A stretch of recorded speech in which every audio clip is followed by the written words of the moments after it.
theme will continue after these messages. Welcome to another episode of TaviRadio SatAM. I'm your host, TaviRadio SatAM, followed here by my co-host, Lycan Jones. I don't know, more You've like been doing this episode for like how we've been doing this series for how many episodes now? You suddenly have like a lapse in memory. What are you, Jason Bourne? You don't know who you are. You decided to kill the government. No, I want to steal the Declaration of Independence. That's not Jason Bourne. That's the Golden Compass. Yeah, let me ride a polar bear into battle with bad CGI. Hey, that CGI was good for its time. Oh, was it?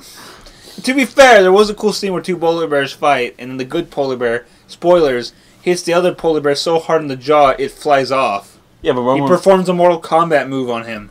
Yeah, but remember when King Kong dislocated a T-Rex? That was good CGI. That still holds up, actually.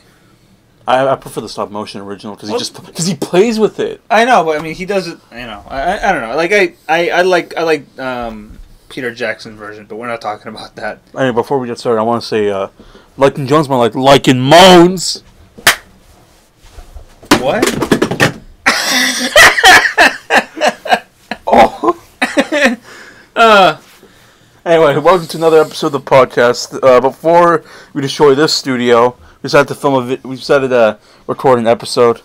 So, what's on your mind today? I know we have a legit topic because hey, guess what?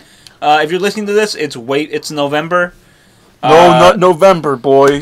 Dia de los Muertos has passed. Halloween has passed, but we're still in the pumpkin days up until the holiday drinks at Starbucks show up. So then, therefore, we're out of the pumpkin days and into candle nights, as described in the lore of My Brother, and Me. So we're still in the days of the harvest. First of all, I want to say good job to the Skeleton Boys this year. They fought a good fight tonight. Stay spooky, Holmes. Stay spooky, homeboys. See you next year. I'll keep donating. I mean, I could be donating to veterans of foreign wars. But these are veterans of wars. Someone's got to keep those fuckboys in their place, man. But yeah, I mean, it's so spooky. So the spooky time is over. The spooky month is over. But you know, we didn't really talk about spooky stuff. Which you missed out on, sadly. We did. But you know, we're gonna make up for it. We're gonna talk about some spooky stuff that we're into, some creepy things. Before that, I have a thing I want to talk about, and it's a revelation that has hit me. It's my own little mini conspiracy. Well, not a conspiracy theory, but it is a theory. It's a thing that I stumbled across that I put together. I have my little vision board with the red with the red string and everything. You know, Alex Jones times. Well, it's not really Alex Jones because I'm not talking about gay frogs, or low key talking about how I ate my family or anything. But it does have to do with Taylor Swift.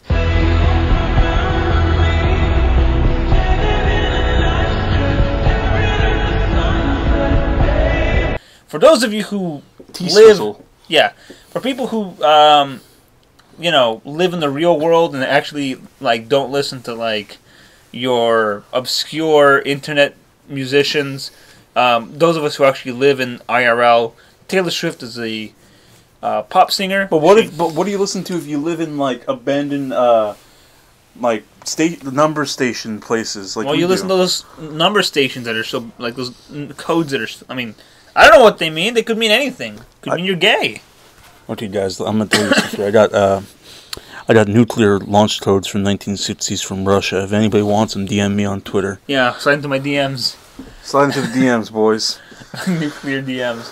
No, but yeah, okay. So Taylor Swift, well-known, celebrated pop star, had a pretty good album that was titled 1989. That came out a few years. She's around my age. No, it came out in 1989? And it frightens me because I have to live in a world where Taylor Swift is around my age and is more richer than me, more popular and more well-loved. Well, you know what came out in 1989? Recently. So here's what happens. So here's the interesting thing. Taylor Swift had her start in country music, I think, and where she was just a good old girl. And then she started sliding more into pop with a song where she where she pretty much like is comparing herself to some like stereotypical hot girl who this boy she has a crush on, don't presumably in high school. Don't pussyfoot around it. You said it best earlier. She's slut shaming some hot chick. I'm getting there. Okay, well thanks. I was gonna get there, but now you just straight up said it. So anyways, so she's comparing herself to this hot girl, to this your stereotypical hot popular high school girl. This all takes place in a high school. Well, she was cheer captain. She's just sitting on the bleachers. Yeah, so like the most famous things are, she wears short skirts, I wear t-shirts, she's cheer captain, I'm on the bleachers. She's pretty much telling him that like this girl is like your typical high school like popular girl slut. Get a real normal girl like me instead. Isn't that what she wants to be now? A typical high school kind of. No, I'm getting there. So anyway, so she starts off as this petty, like, frustrated, like, girl who just, like, these stupid whores in, like, high school. Why can't they just go out with a normal, cute gopher like me? Because girls won't go out with people like me. Because bestiality is illegal, Taylor. We all know you're an anthropomorphic gopher woman. Yeah, she has big teeth. She does. I could probably eat my dinner off those teeth. That's gross. That's an ugly image. All right. Off topic for a second, but anybody who knows my sickly co-host from TaviRadio FM, I can probably eat dinner off of Yuri's forehead. That's not. What? She has a gigantic forehead. She probably doesn't mind. She probably doesn't mind that I mentioned that, because she posts pictures of herself anywhere. I hope not. I tell her that all the time. Like, can I come over and eat dinner on that forehead of yours? I'm about to, like, make a goddamn feast. Jeez. But anyway, go back to T-Swizzle. Okay. So, that's her first big hit. And from there, she just kind of does a bunch of generic pop songs. And then 1989 rolls around. And that whole album is supposed to be, like, more personal and is, like, her first full, like, I've gone full pop music. Pop music is who I am now. I am now your god. And amongst them, you have stuff like Blank Space and, obviously Shake It Off. And here's the things I've learned. But she has nothing to shake off. Well, it's not even that. I mean, on her body, that is. Her sins can never be shaken off. Oh, thank God. Anyways... So, that ties in. So, one thing I've noticed is that despite Taylor Swift making more like positive, just be yourself, don't listen to those haters, for someone who is like obsessed with, someone who's trying to like put out the message of like, don't listen to other people, just be yourself and love yourself, just shake it off, as it were. She's obsessed with people who like, about what other people think about herself, like. Aren't you? No. I'm more obsessed with like the low-key Nazis who are following me on Twitter. I've lost all my followers, thank God. Followers count's about to go from 150 to 0. Good. Actually, no, there's a couple good boys. Yeah. But probably gonna go from 150 to 50. 150 to 10. The top 10 good boys who follow me. Top 10 good boys on Twitter. Number 1, Typeface. Let's end this. Okay. Well, whatever. Anyways, so Taylor, like, she has, like, so in Shake It Off, she's pretty much, like, obsessed with, she's, like, saying, just don't listen to the haters. But then she goes out of her way to pretty much talk, like, shit about obsessing with people who hate you. And she's like, hey, like, while you're too busy out there, like, thinking about all those liars and the dirty cheaters, you could have been getting into this. Sis. No, you can't say it. That's she literally trademarked that. That is trademarked. This is not fair use. Or is it? But it's my cover. I'm not going to jail again. Well, I mean, currently we're. Well, anyway, she's pretty much telling people who are like obsessing over like what other people think, which is a normal thing. I mean, it's a sad thing to do, but it is normal. And she's telling you like, hey, you could be doing that, but instead you could be listening to my music because it's cool. Just shake it off, I'm Taylor Swift. And then, let's shake it off. And then and then there's Blank Space, and she's pretty much just saying like, I date with so many boys and all that. And I'm just gonna I don't care anymore. I'm just gonna create a longer list of broken hearts that I'm playing with. You know? But she's the one who has the broken heart. I know. So she's like, she's trying to make you... But no, in this one, she embraces the fact that she's a heartbreaker. Again, one more point for the Grimdark. But here's the thing. In all the cases between her relationships, she's the one who gets broken up with. But now she's flipped it around. She's like, "Ha! You remember when I was the one feeling bad?" You can't lie to me, T Swift. Well, again, I'm getting there. So, then you get the bad blood, and you think because the music video, it's bad blood between her and some boy that she was dating and presumably dumped her. Guess what? Bad blood is about her one-sided feud with Katy Perry, where she is still mad about the time that Katy Perry stole one of her backup dancers for her show. They used to be really close friends, and now she's like, "You stole one of my backup dancers. I hate you forever." And Katy Perry's like, "I don't care. You're like a child, and I'm gonna go over here and go on with my career. I'm gonna write a song about you. I don't care. I don't care anymore. Doesn't matter. I have 3 songs. There is no reason to fight. You ain't got one? Well, I do. I never got to fight you in the tournament. That's literally the whole Katy Perry Taylor feud. So that's bad blood. So she's already established she's a pretty petty mofo. I mean, from her first big single all the way up to most of that album where it's all about her life, you know. Except for like Wildest Dreams, that's just her like pretty much saying like, you know, I'm so cool. We're pretty much stuck in the 1950s.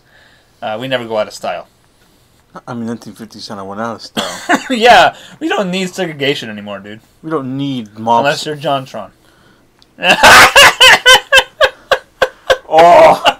Oh! I think a better burn would have been unless it's your fans.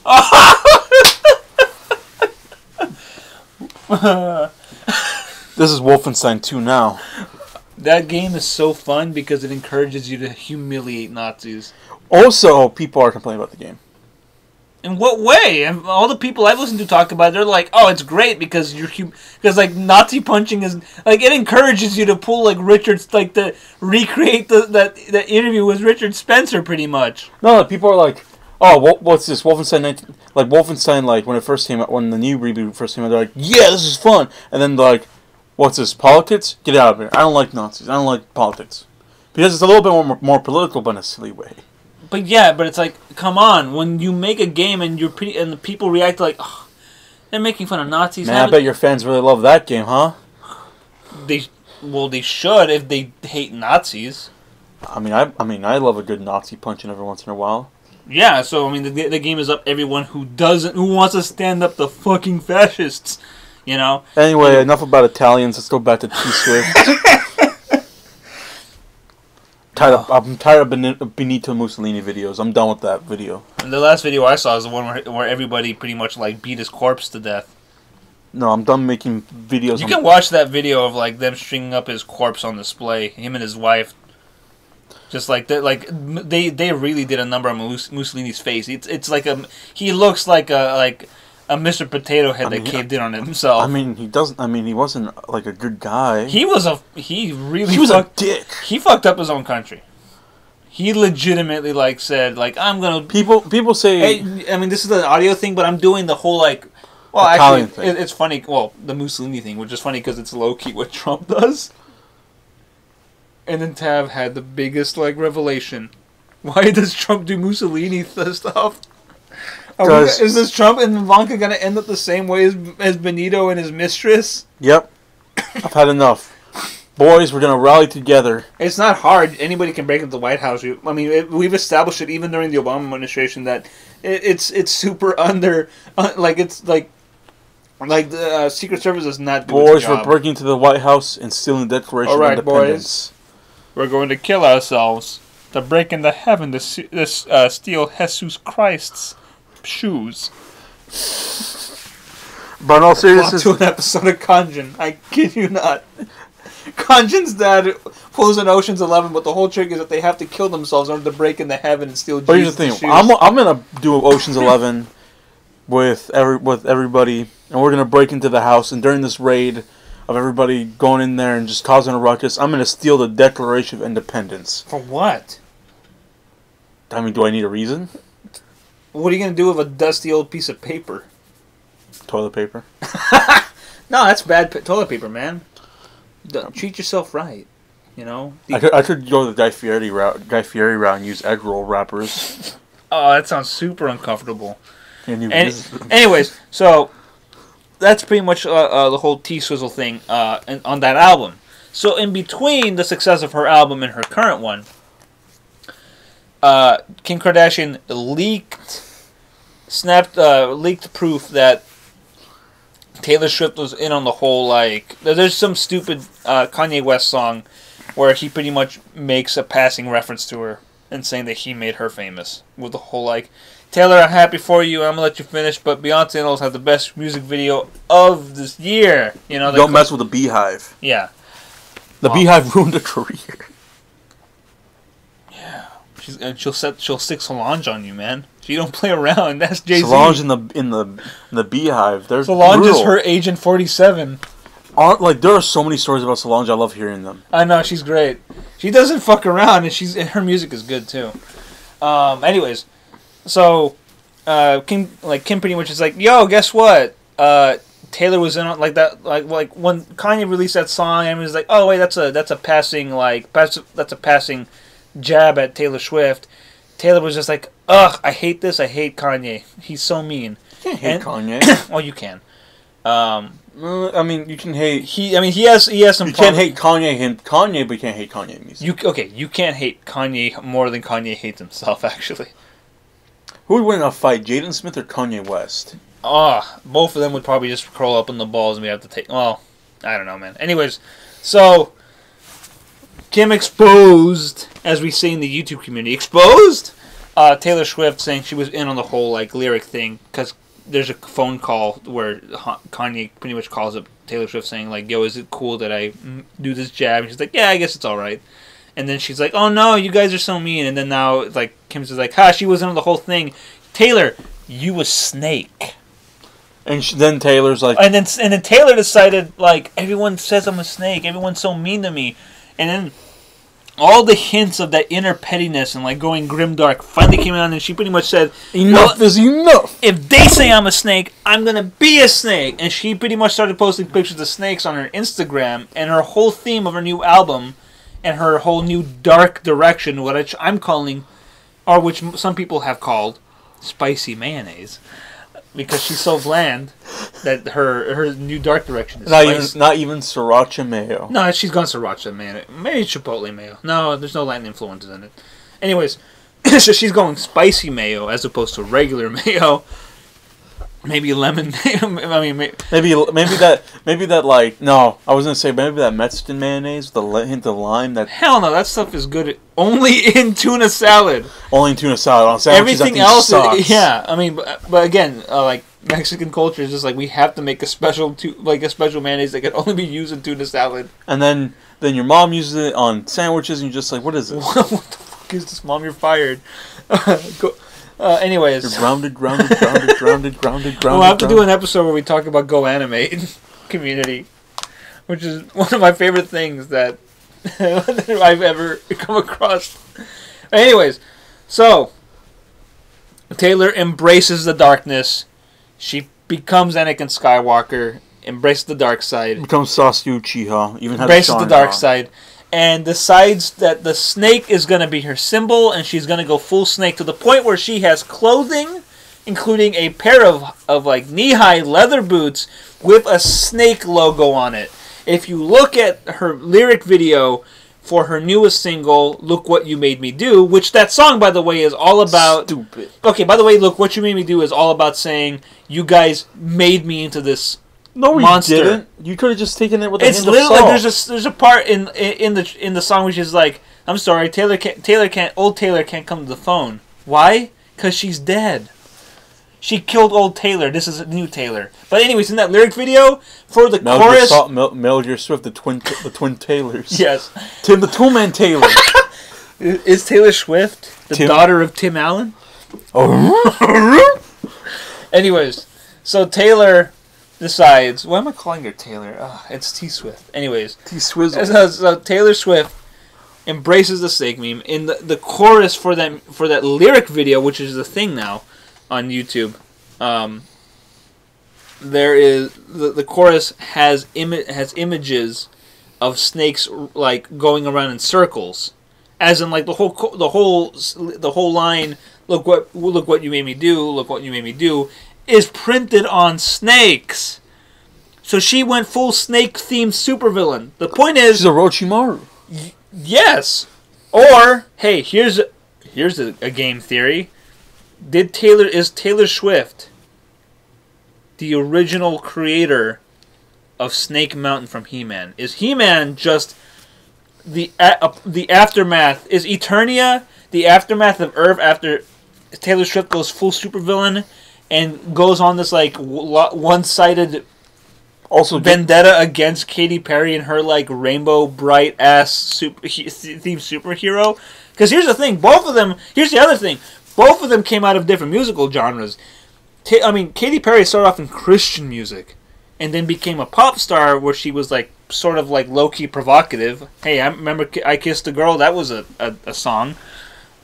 Still a good song. Yeah, and then she became like the poster child for Candyland, and now she's like the... have Snoop Dogg. Yeah, Snoop Swizzle. Once you have Snoop Doggy Dogg in your video... As your backup, you know you're on the side of good. He's essentially like the good side of... Let me name top 3 good old people that Snoop Doggy Dogg is friends with. Number 1, Katy Perry, I guess. Number 2, Martha Stewart. Number 1, Guy Fieri. Guy Fieri. They're going to be the team that stops Taylor Swift's snake-themed reign. They're the new main character team for KOF. I'm not going to be surprised if she's the one who summons Glycon. No. Taylor Swift is like Rugal. Alright, Rugal Bernstein from Teen of Fighters. Wait, is Taylor Swift... She's Rugal. Hazama? Yeah. Oh! We blackboxed it! Snoop Dogg was Rodner the Bloodedge the whole time. My God. No, he's not. He's too chill. Rodner's like...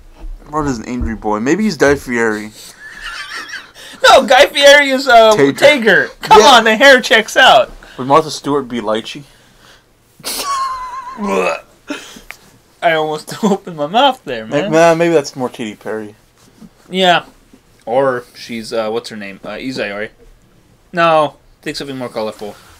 I don't know, man. I'll leave Saber and Tisaragi in the comments below to figure this one out. I hope so. Anyways, so that's my whole Taylor Swift. Taylor Swift's career trajectory based on her popular music is essentially a snake-themed supervillain origin story. She's Cobra Commander. Oh my God, that's even bigger than Hazama. Okay, Taylor Swift becomes Cobra Commander. Something's gonna happen to her face where she has to like She's only gonna wear a mask now. She's gonna wear like either a mirror mask so that way those dirty liars and cheaters have to look at themselves when they look at her, or she wears a hood. Can you lie to yourself? Oh God, I can see her like Taylor, and after she's... Why hasn't anybody made an art movement yet where they wear like a mirror mask and they're like, can you really lie to yourself? Why? No, because people lie to themselves every day, man. Why there's no... I look in the mirror and I lie to myself every day. I'm not a doctor. Why I go is to a there hospital and I lie about it. I've killed 13 people. Malpractice. I'm being sued as we speak, but I can always say I'm not a real doctor. Dr. Jose Gonzalez doesn't exist. Then what's up with... I thought you had a degree in poultry science. Well, it's poultry. Chickens don't have the same anatomy as man. Although if you go back in time... Did you make the man chicken? No. Or the chicken man? My mission is to stop and prevent the man chicken from being made. Let's talk about creepy stuff that we like. I think that's a good segue. That's a good segue. So, Lycan Jones and I were night owls, or I think in his case he's a night wolf. Night wolf from Mortal Kombat. I didn't like Night Wolf at all. I thought he was just like a lamer version of T-Hawk. T-Hawk's badass. Heck yeah. Thunderhawk. I thought it was Theodore Hawk. Yeah, it's Theodore Hawk. My name is Ted Hawk. That's a lame name. Just go with T. Or if you're me and Kisaragi and his friends, we call him Thawk. Thawk. My name is Doc Johnson. Doc Johnson, here to tell you about how you can get free health insurance if you call this toll-free 800 number. 1-800-THOC. I'm still waiting for them to give me my land back. M. Bison. M. Bison stole his waifu, too. Son of a bitch. But enough about M. Bison stealing waifus. That's scary enough, man. And Bison shows up to your house and steals your waifu. What do? Join what the you street do? WYD? What you doing? What would That's a question of the day. Wait a minute, Ken, didn't that happen to Ken? Didn't Bison show up to his house and steal Eliza in one of the Street Fighter movies? That was Seth and Crimson Viper. Oh. What asshole? Why? Because Seth is a M. Bison clone, so I guess it's him anyway. Might as well be just. Yeah, let me make some experimental bodies. Yeah. Abel let me give them sentience. That'll work out. Why, Bison? Why are you shooting yourself in the foot? Why do you remember when Balrog was Bison's tech guy? Bison, Balrog, I need these files uploaded by today. Sure. I'm trying to, boss. I'm trying to go, boss, but then these buttons are too small. My boxing gloves are too big. Then take them off.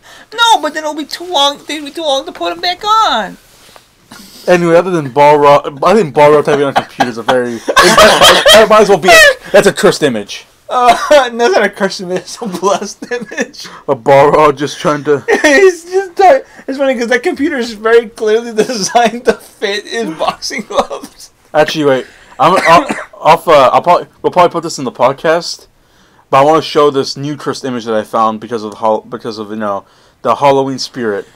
The contents of this is some guy decided to dress up like Doraemon, and now people are saying it's a cursed image. Are we gonna die in 5 days by looking at this? I don't know. Well, this is definitely become a spooky Halloween. Oh God. Yeah, it's a cursed image. We're dying in 5 days. He's gonna come for us. We're gonna go into your backyard of this number station that we've hollowed out and turned into our house, and we're gonna go back there into our lawn chairs, and we're gonna see that man sitting outside waiting for us, smiling menacingly. By the way, enough of the Doraemon cursed image update. That's the first spooky thing we've talked about now, actually. Yeah, that's a very okay. The background is like this dude was in Japan, and then like he's like over here. It's late at night. It looks like the kind of images you find in the creepypasta. You know, like the supplemental imagery that people make up, like I don't know, like the Jeff the Killer image or the smile. Is it smile.jpg? Yeah, smile.jpg. Yeah, like that one, or any photoshopped image of Slender Man, which, you know, nobody talks about anymore ever since those like 14-year-olds tried to murder their friend as like a sacrifice. That's interesting. They stabbed her 14 times, and she survived. She crawled to get help. What a trooper! That's like who? It's like what's the guy that piloted Sandrock or? Oh, Sandrock. Oh yeah, that's like Katra. Yeah, that's like a Katra Wiener thing. Yeah, but I mean, to be like a child, like a 12-year-old, and then Katra was 15. Wow. So kids have endurance. Well, when they don't want to fucking die, and their friends are just like, we gotta sacrifice to the Slender Man. But what if the Slender Man was a fat man? What if he was the size of Jabba the Hutt? It's not Slender Man at all anymore. Can we get Can we get Dom DeLuise? Okay, well let me ask you this: Dom DeLuise is dead. But he was Pizza the Hutt. He's dead now. He died a few years ago. Burt Reynolds hasn't gotten over it. I'll bring him back myself if I have to. It won't work. Anybody want to be sacrificed so I can bring Dom DeLuise back? It won't work. I'll sacrifice. Burt won't accept it. I will sacrifice myself if it means bringing Dom DeLuise. Are you gonna give up your body to Dom DeLuise's spirit to inhabit? Yeah. Okay. Here's some Naruto lore. In Naruto, you can the way they reanimate people is that you gotta sacrifice a living body. I will sacrifice myself as a living person just so I can bring a reanimated Dom DeLuise. That's just a cartoon. That's not life. But I saw Tsuragi doing the dumb hand signs like this, and he did a fireball. Are you sure he doesn't light a basketball on fire and throw it at someone? That's a good question. I got a question for that one. I'll get back to you guys on the Dom DeLuise update. Okay. I'll come next week. Actually, okay. Let's talk about like. Well, here's a little having to do with spooky stuff, but also talking about like the classics, like Jeff the Killer or Slenderman. Do you find the Jeff the Killer creepypasta scary? I think when creepypasta, I remember the first time you showed me creepypasta. It was a Lavender Town thing. The Lavender Town one is still pretty potent because the song is good and it was played off as like a legit like news story. I try to kill you with it just to prove a point, and then it didn't work, and I was a little sad. You're just like, but relieved. I remember also another one that we looked into was the Ben one. Oh, Ben died all the video game ones are pretty good for the most part. Majority Ben Drowned is good. The Lavender Town. Okay, the Lavender Town one. Saturation of Ben Drowned, people don't think it's good, but I still think looking back on it, how good that footage was that what was his name, Joswell made. Yeah, I think that it still looks genuine. Like the supplemental videos and the game that went along with the story is good. That's what sells that story really well. Kennel Coast is classic. Here's another good Pokemon one. Pokemon Black. That is a classic. The one where it's like every Pokemon trainer that you defeat and you go back after you beat the game and they're all tombstones in the Lavender Town and you're getting older because like the whole idea that you have a ghost, the Pokemon that's just a ghost that kills other Pokemon and the trainers you beat they die too. And when you go back, all the people are replaced with tombstones, and your character has to fight them because your character gets slower and older as the game. The end is like you have to walk back to like Pallet Town, and then you encounter ghosts, and you try to fight them, and you just struggle, and then you just die. Yeah, because as you go back, you get older. That is genuinely a creepy thing. It was a great read. It's a good read. Like the idea that like this kid see, for me the best creepypastas are the ones that are told from like a first person perspective. Where it's like, I did this, and the ones that sound feasible, that like take something normal and then make something that's slightly off. Here's the thing, like, I can believe the Pokemon Black one because Pokemon bootlegs exist. We've seen them in the wild. I know, it's great. That's why that works. Which, by the way, somebody has recreated Pokemon Black or Pokemon Creepy Black. But that's a good one because just the idea. Plus, like there were supplemental images to it too. Which, again, sold it as, like, an urban legend. I wonder if, like... Do you remember when Pokemon Fire Red and Leaf Green came back and, like, people made, like, weird images using, like, Chaos from Sonic? Or, like, it'd be, like, Pokemon Chaos Black or something. And then it'd be like, oh, this is Mew 3 on the cover. I remember that as a kid a lot because I remember... Then Mew 3 became a thing. Mega Mewtwo. It's Mew 3, man. Yeah. Depending on... Yeah, pretty much. But anyway... They predicted it or Nintendo just gave in. They gave in.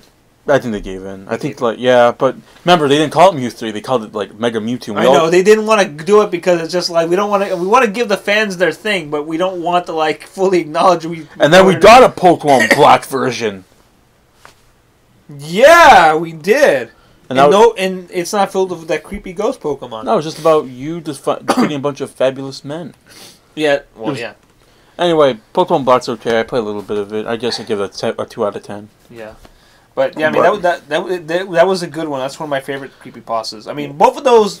What makes them work is that they're just based off of the idea, and what makes creepypastas work the best is when, or when they sound like an urban legend, not just like a creepy thing happened to me. Not just like I'm trying to be Stephen King for like a minute here, but the ones that just like Stephen King talk. Oh god, he sounds like a nerd. It's me, Stephen King. I'll just go with that one. Hi, it's me, Stephen King. He's like a creepy nerd. Because I'm here to scare the hell out of you. Well, you see my movie Maximum Overdrive? Where that movie's too ridiculous to be scary. Yeah, a ATM calls Stephen King himself an asshole and shoots money at him. And then a Green Goblin face truck. That is the best part of that movie, is the Green Goblin mobile. I think if this movie was made after Shrek and they put the Shrek face on it, they come out and call it Maximum Overdrive. Heck yeah. But anyway, enough about Stephen King. But yeah, most of them are trying to be like, you could like the worst creepypastas are the ones that are clearly written by aspiring horror writers. Like they read one Lovecraft story or one Stephen King, or one like I've always wanted to write a creepypasta, but I never like. Or one Algernon Blackwood. Yeah, I know my horror writers. I know who they are. That's Penguin Club books. Heck yeah. But yeah, like they or R.L. Stine. But like, here's the thing: most of them are trying to aspire to be like these classic horror writers, and most of them end up looking like R.L. Stine. You know, some kiddie teenage bullshit, or some like hot topic ass. Like in my spare time working at Hot Topic, I wrote this cool horror story. My biggest regret. But the best ones are the ones that just sound like a story from a friend of a friend of a friend. Okay, so people say Sonic.exe is pretty good. What do you think?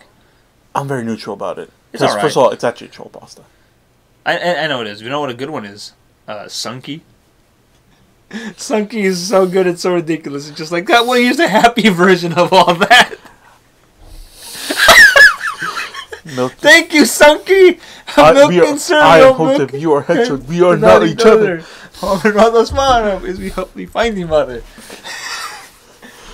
I hated Sonic Underground. Did I tell you about the time that when I was a kid, that Denny's was running a special promotion for Sonic with Sonic Underground, and all the kids like placement mats that you could color on had Sonic the Underground stuff, and I saw it the first time. I'm like, the fuck is this?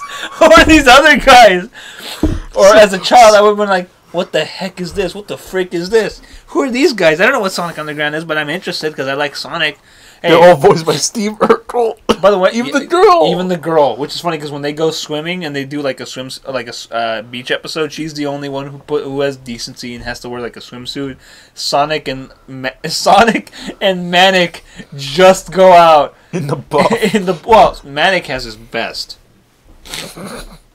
Sonic, Manic, and Sonia. What's up with Sonic not wearing pants?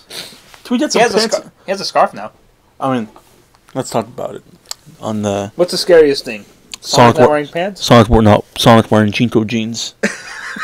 Like Cold Steel?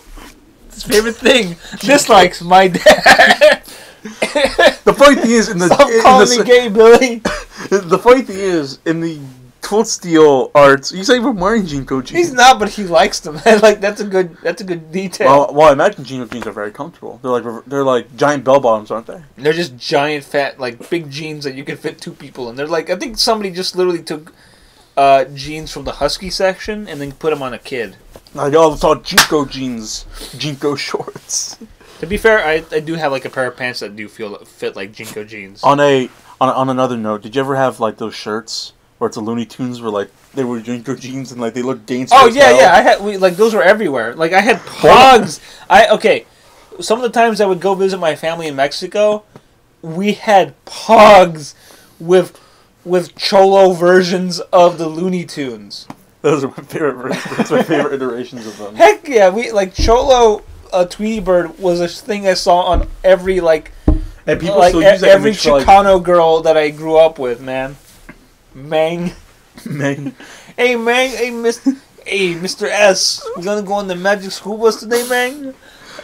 No, Pablo, we're not doing that. We're actually gonna sit and have to learn math this time. We gotta get you to pass those SATs. Nah, Mang, come on, Mr. S, let's go on.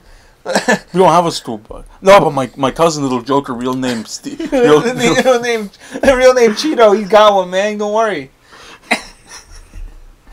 I'm surprised he was able to do it. He can't leave the garage. He's too fat. Every time I see Cholo culture, like when I go back and watch movies from like the 90s or 2000s where I see Cholo culture, it's just like, this is too real. I grew up around it, so it's like, oh man. I remember seeing my uncle like that. One time he took me to go hang out with like a bunch of cholos, and my dad got real mad.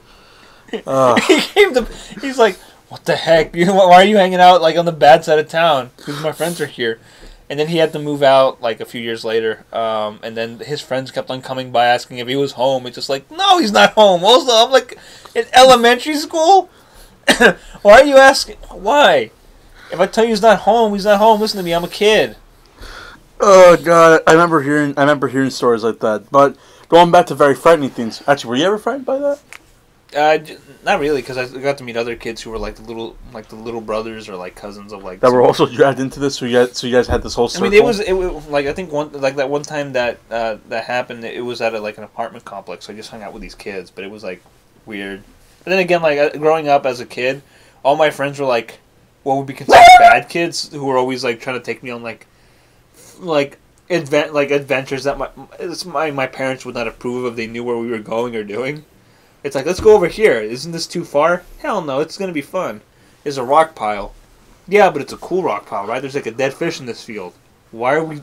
What? Can we go home and just play Super Nintendo? Don't you? Do you remember when like there's a field where we walked by and then we just found a dead fish there and we're just like, whoa. That's the field I'm talking about. I guess dead fish has been there for like years. Or someone keeps throwing that same dead fish there. Hey, that's a creepypasta right there. Who puts the dead fish in this field? I'll mark that. As a kid, going back to that, as maybe a kid that started reading creepypastas about, because around that time I was maybe like what, 14, 13? Maybe. I actually wanted to write creepypastas on my own, and I never. On that yes. Defunct channel, Tavi reads. Don't you read creepypastas? I read Candle Cove, and I read chapter 1 of My Immortal. That's the best one. That's the best creepypasta in my opinion. No, but like real talk though. I mean, how far like you wanted to write? It's funny because I tell you now, you have a good voice for creepypastas. You know. I really do consider it. Second channel where you do creepy. I might have to convert Typeface EX into Typeface rereads. SEX. Typeface.exe. Oh yeah, I'm pretty good. Please, I request anybody to make an EXE game of Yo Boy and call it Jot.exe. No, that was the idea. Okay. Oh, but yeah, that was the thing, remember? We wanted to make a thing called Jod.exe. That was gonna be like a creepy video. It was gonna be a creepy video. Or you were gonna have Jod spend that at your house. Oh no, that was okay. So the idea was this. Wasn't this during like the height of popularity, or the waning popularity, like the final years of the Five Nights at Freddy popularity?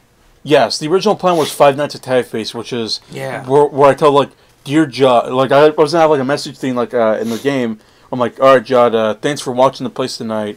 I just don't trust other people, so just don't go in the closet, all right? There's a few skeletons in there, you know what they say. But anyway, have fun. I left you a slice of pizza. I left you a cake. Love Mario, love Princess Peach. I baked the cake for you. Love Princess Peach.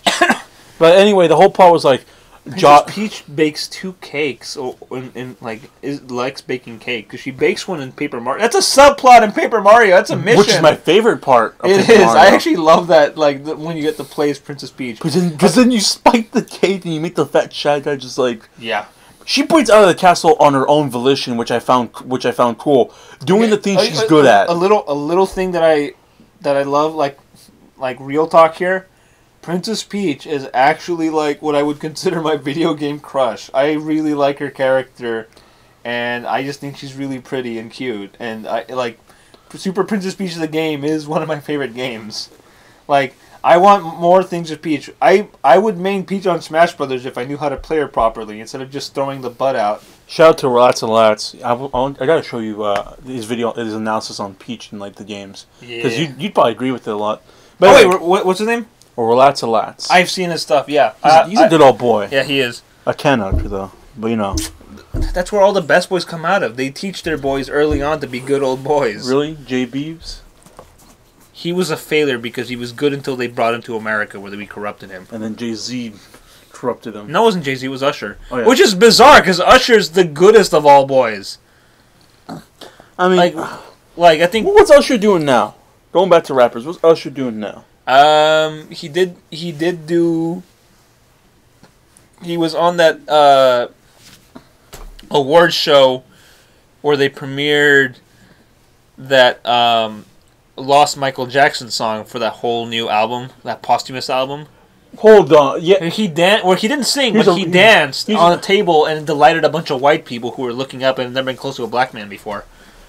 Here's an IRL creepypasta. What's up with that what's up with that Michael Jackson album that came out? Sorry, I sneeze.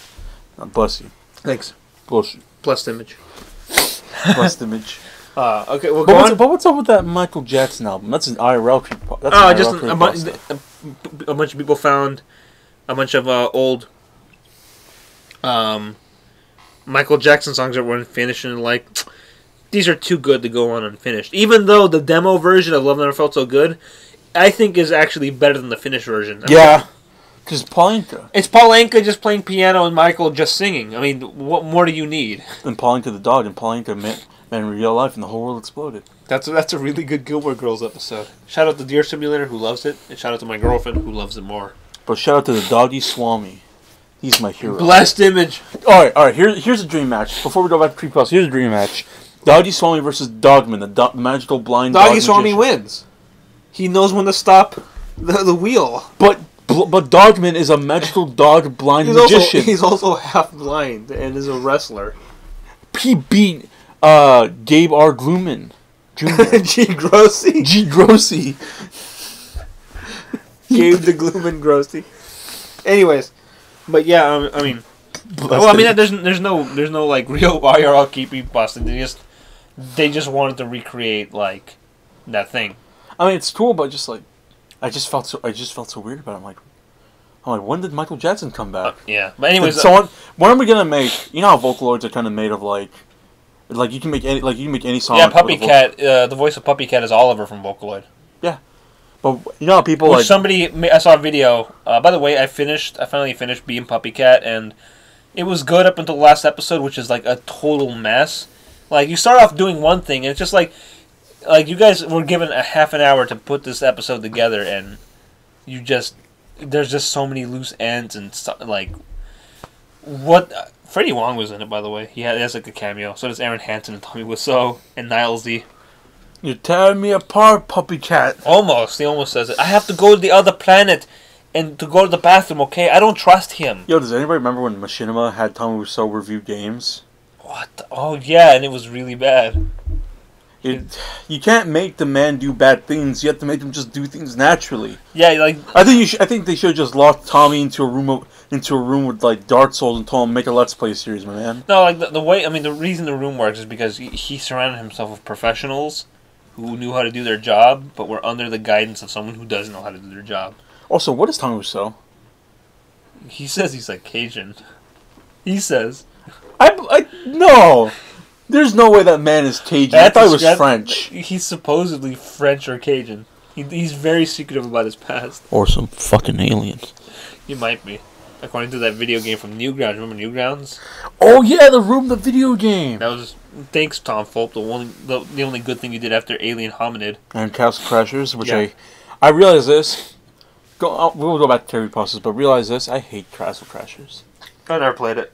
The game is super long, super repetitive, and the jokes are really dated.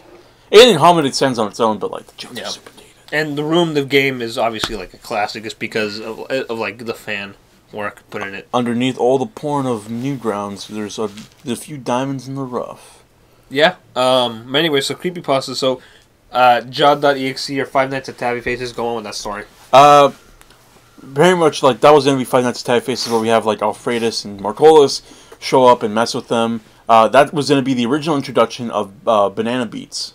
Oh yeah. That was gonna be the OG introduction before they showed up in Valentine's Day in the Valentine's Day tutorial, which is still a classic. I love that video. That's one of your best ones, man. I wish I had the ingenuity of making a classic on that scale. I think some things are just accidents, man. You never know if this is gonna be like a classic. Do you think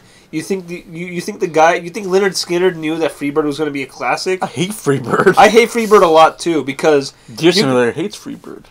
I hate Freebird because I know that song when they were making it, those guys were just dicking around. They didn't sit down to write down an epic song. They were just like, we're sort of gonna write an epic song, but at the end, let's just jam. We're just gonna jam, and then people decide like, oh, it's so epic and American. I got a funny story about Dear Simulator involving this. The final song of Guitar Hero 2 is Freebird. He hates the song because it was super stupid and long in that game. Yeah. He said like there are points where it feels... Oh, but he has no problem playing Aqualung by Jethro Tull, huh? Sitting on the park bench. fucking hate that song. I love that song because it's about a child rapist. I know. Bill Cosby. No, I know it's about a pedophile, but the thing is, like, Little girls? Yeah, I Little Little girls with bad intentions. Here's the thing. I like that song up until I had to play it too often. In Rock Band 2. Yeah. And then we got SpongeBob Best Day Ever. Mr. Sun woke up and looked at me. That, again, SpongeBob the movie. I don't know how many times you have to reference SpongeBob the movie, but that is such Both of them are really good. I still think the first one's better, though. Yeah. The second one, because it's more... First one had that classic writing. Well, the first one had a bunch of classic songs and had a more focused... And had David Hasselhoff. Yeah. Also had Scarlett Johansson as the mermaid and Jeffrey Tambor as King Neptune. Bald! My eyes! Okay, someone synced up that, like, You Say Run from My Hero over that. No. And okay, here's the best part. You and I both know the gloriousness of Spanish dubbed cartoons. The person who made the video used the Spanish dub for that movie. It's so good. Love it. Anyways, so back to that. Anyway, Jog.exe is a different story because originally it was going to be a story about how some kid stays up late at night playing Call of Duty on his Microsoft 95 thing or whatever. And so the good ones, back when it was about World War II. Yeah, or something. Anyway, and it's like 3 a.m. and he sees this, and his friend says... Man, I miss the Medal of Honor games. Sadly, they sucked recently. Heck yeah, go on. But anyway, this kid, some like dude sends him a link to, hey, check out this game, and the game is called Jog.exe. And he downloads... I just realized the absurdity of someone being given a file that says Jog.exe. Hey dude, check out this game. He's like, what? Why? Like, if you... Okay, real talk. If you know what? Finish the story, because I want to play out this scenario real-like, okay? Go ahead. So this kid... Remember, I think this was going to be the... I think this was during the time I realized some creepypastas kind of suck and they're not good. Yeah. So I think this was more of a... Troll pasta? More of a troll pasta. But anyway, the kid opens up the file, and it's just some, like... so it was going to be some, like, modded Call of Duty zombie map. Right. Except you were playing as, like... I don't know. I think it was going to be me. Yeah. And then all the zombies were Jod. So Jod lumbering into a building. And here's the thing. It's like, I opened up on, like, Nocturne Tone from Call of Duty Buttfuck or whatever. Yeah. And there was just one zombie coming at me. I tried to shoot him and I couldn't kill him. And my hand ran out of things. And it turns out it was Jod. And then the person dies to Jod. And Jod starts popping up on his computer doing that smug face when I say, like, Jod, that's salami or something. He does that smug face. Yeah. With, like, the, One of my favorite... That is such... You have to, like, pause it at the right moment to catch his, like, smug smile. Wait, you do pause it when in that episode where you go to the grocery store with him. Remember, he turns around. Which we're banned from still. Yeah, he turns around and just like. No, but here's the thing. When I record, you're also banned from Wonka Schnitzel. I'm banned from Wonka Schnitzel. I'm banned from Rollies. Rolly, aka my favorite character from Dire Wimpy Kid. He was the only good boy. Greg was such a mean kid. Greg is a sociopath. His brother is also one too. His little brother Manny's probably autistic. Yeah, that's kind of sad because it's like he probably needs this whole family is so messed up. Yeah, in retrospect, yeah, because his dad is like super unsupportive.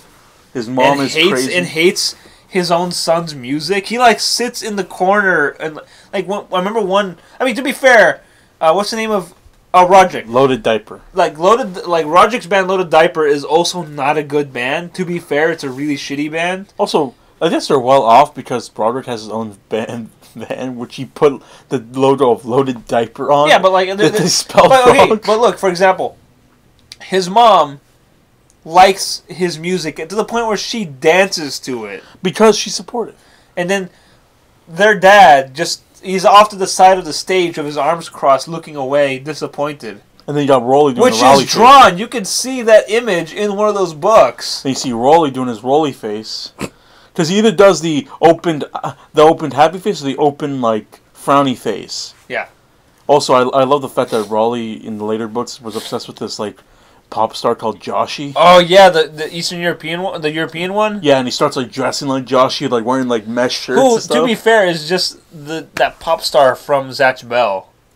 I want to say, okay, so the English dub, going back to Naruto, one character, this is actually kind of funny though, the one character named Hidan worships this god called Joshin, and I think hearing that in the English dub first, I thought he said Joshi, I'm like, Joshi? He worships Joshi from Daddy Would Be Kid? So is Hidan Rowley? Yeah. Okay, that's all I need to know. Speaking Okay, so, Jod.exe, what happens? So, after like his defeat to Jod, it's like Defeat him. That's actually super possible. It's easy. You can just shove him. No, he doesn't defeat Jod. Jod defeats him and kills him. Oh, It says round zero. okay. Then it's impossible. Pretty much, it starts saying game over, and you hear Jod just laughing instead of like the normal zombie laugh, which is creepy in its own. But you just hear Jod laughing. No, that slowed down laugh that we did in the Meal Boy. We're like, oh, but on like this loop and like extended. Yeah, I got it. Collector's edition. But anyway, at the end of it, you see the game over, and after the screen fades to black, Jod jump scares a kid, and he's forced to play like this like Game Jolt like RPG making side scroller where you see like a bloodied like hyper realistic blood eyes tag face being said he's like I'm like John stole my set or something. Oh god. And then at the end he had to fight like this Jod boss fight which you can't win, and then Jod pretty much haunts his Windows 95 computer. And he, like, anytime he's, like, on a webpage, like, Jod's face just, like, pops up. Okay!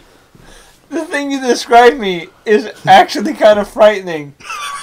But anyway, I don't feel like the scary Jod, it'd be the smudge Jod. Doesn't matter. Actually, that's actually kind of a little frightening. I mean, it sort of it sort of does soften the horror of that, but, like, if it were, like, a scary Jod face where he just, like, pops up casually while you're like just trying to use your shitty old computer. That's all this kid had. That's creepy though. Like that's actually like the aftermath is actually scarier than the actual the journey. Also, like, you'll get. I think I was gonna add details like you get notes. You get notes from like you get your like notepad open that just says Jod. You know what's funny? What was scary for a second was when you said. Windows before you finish it with Windows 95. I thought like Jod would like you would look at a window and Jod would be out there and you would like blink and he'd be gone. That's frightening. I would love to. That's actually a little better. Yeah. I feel like I'm being watched all the time by some chubby Eastern European guy. You look over, it's Jod. He's looking at the window. That's kind of a scary thought. Wow, I'm actually gonna have nightmares going home now. But anyway, that was my whole idea. And my whole thing was... We're right next to a window. I'm afraid of Jod. Why don't you pull those blinds? I'm actually afraid of Jod showing up. Like, that's fine. You can leave those blinds. But actually, like the thought of it is just like, oh man, it's kind of creepy. That would work.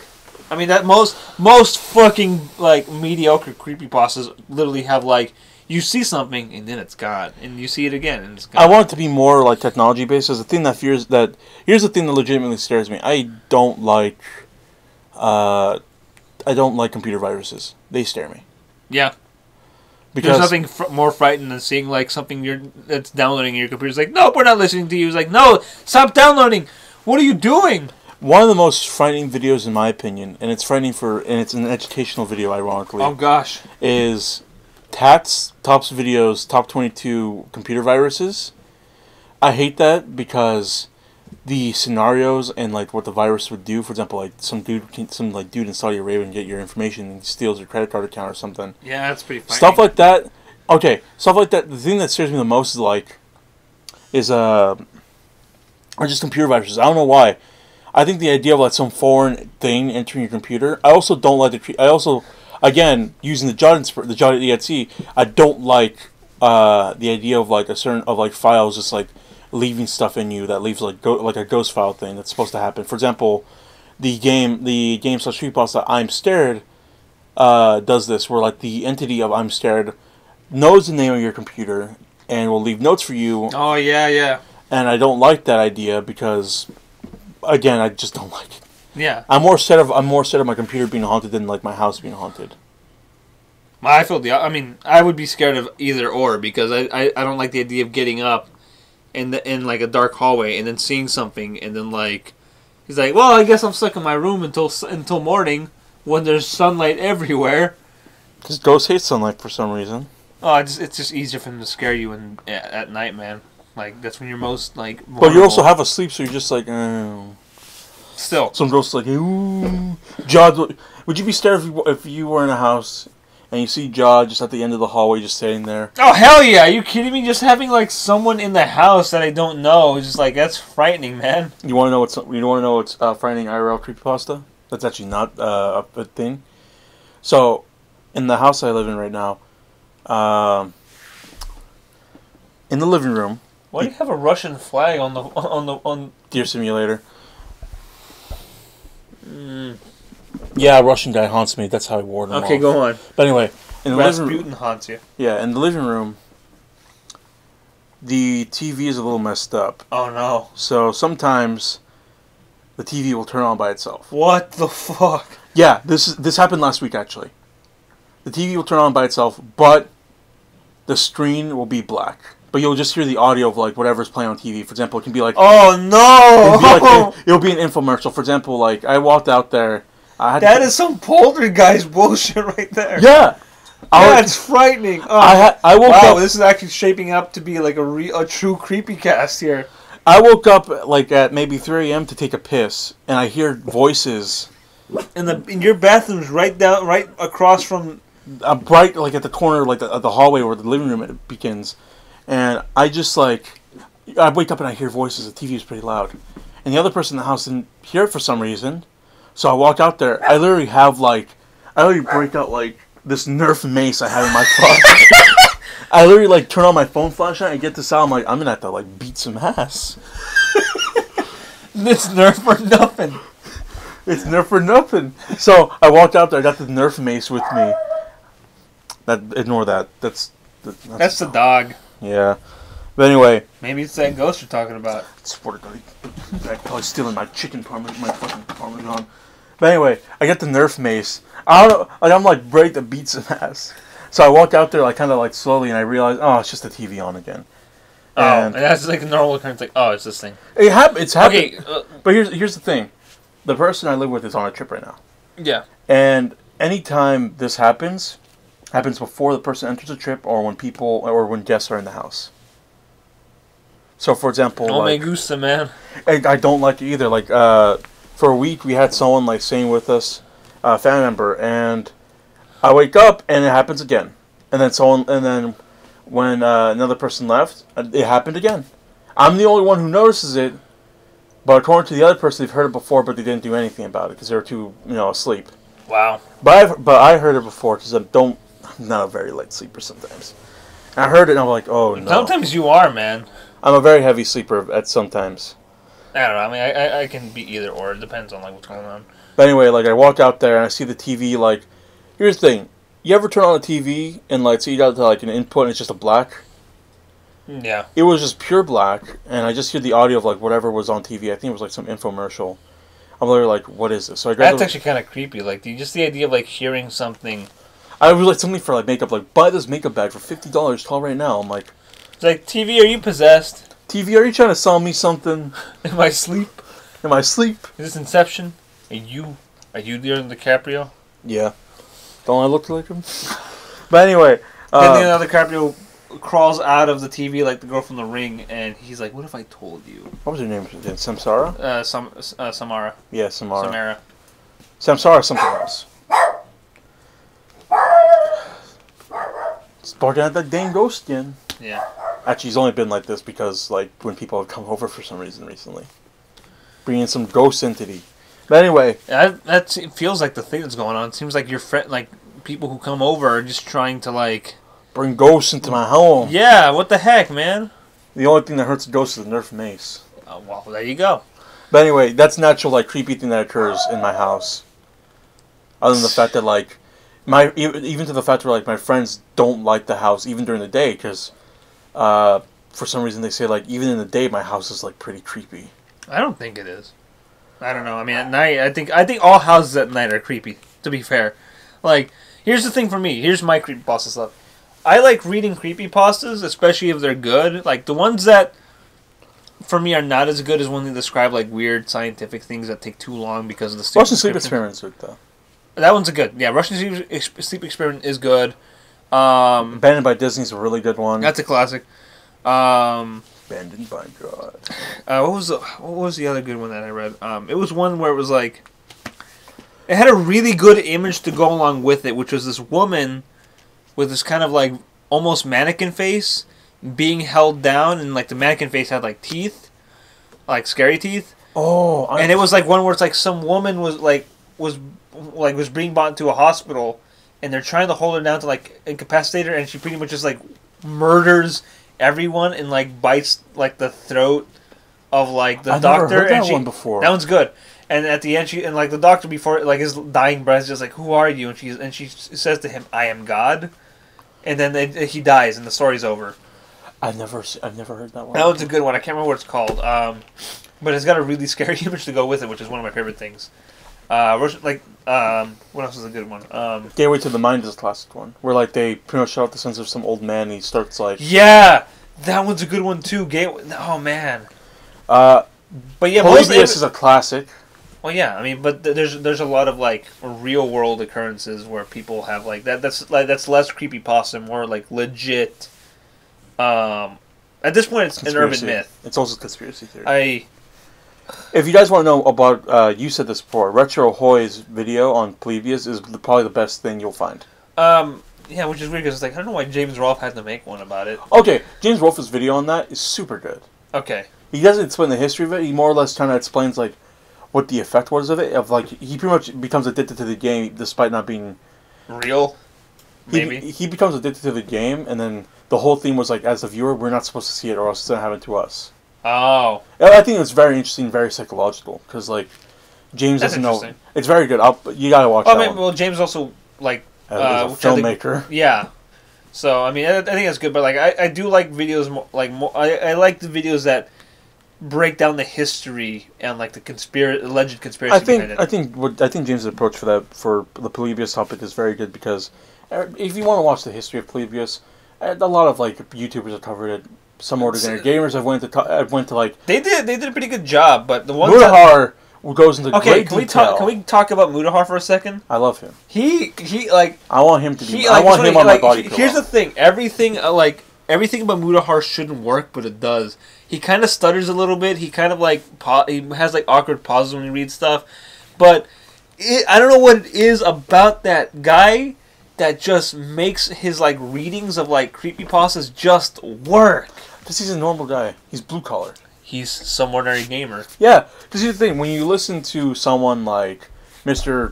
Creepypasta, or Creepy McPasta, a lot of creepypasta guys are like really slow and deep voices. Again, it's trying to make it sound like an audiobook of someone like reading an Edgar Allan Poe novel. Yeah, and then you got Mudahar, who's like pretty much your buddy telling you this stuff. I love Mudahar. He's everybody's friend.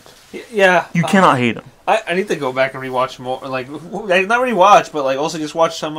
Also, his deep web exploring videos. Those are good too.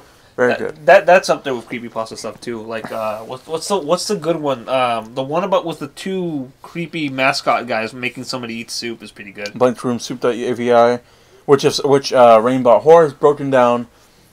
I've seen that video actually. It's very good, but because it also talks about where those mascot guys come from. So which I didn't know was a thing. Yeah, must be very bad for that company, you know. It was. They were like, "What is this?" The deep web is for another time, but yeah, I mean, one of my favorite creepypastas actually. Another good creepypasta that I love. Sad Satan. That one's good too, but no. But do you know it though? Some guy gets like a Facebook message from like his sister, and is like, yes, that one's good. Yeah, I like it because the actual game of it was real. Yeah, and Mudahar himself has played it, and he says he has felt not. This game itself is very like a trippy, weird type of thing. Also, almost like what a scary kind of game is. Like I would not recommend playing this late at night. LSD Simulator. I think that's like an OG like creepypasta thing. But it's real though. It was a real game. LSD Dream Simulator. It's not a great game, but like the experience from it, I think is like you have to be in the right frame of mind for it to work properly. No, but the other thing that I was gonna say, one of my my favorite creepypastas are actually the ones that have to do with like what I would like to call like cursed videos or cursed like films, like stuff of like, pretty much like Ringu level stuff. For example, deadmouse.avi. Very good one. Like I've seen people try to recreate it. There's one really good one that manages to do it just by just being creepy without going overboard and trying to recreate it purposely and trying to recreate the art style. It is literally just like the thing that is being described is a loop of Mickey Mouse walking through some like janky, poorly drawn version of Manhattan with his hands behind his back looking worried as he's walking down on a loop with really jangly, badly played, creepy piano music playing in the background. And then eventually the piano music starts getting worse and you start hearing a woman screaming and Mickey's face starts becoming more deformed until he falls over. Mickey starts smiling. He starts smiling, but then the smile starts getting more deformed. It goes past his like ears until he like falls over dead, and then the screen turns black, and then it fades into it. Your shadow spooked me. I know. It fades into an image. I got some Nosferatu thing going on. Oh, but okay, I'm gonna go into my Nosferatu. I'm gonna go into my Nosferatu story in a little bit, but let me finish this one. Until you fade into an image of like the classic Disney mouse, like Mickey Mouse logo, smiling at you at the end of Mickey Mouse cartoons. Which I found that picture, and with that context in place, that's fucking frightening. But that I think that what ruins the pasta is the ending where like apparently a guy committed suicide after viewing it. Well, I mean that's the classic Ringu thing, but like.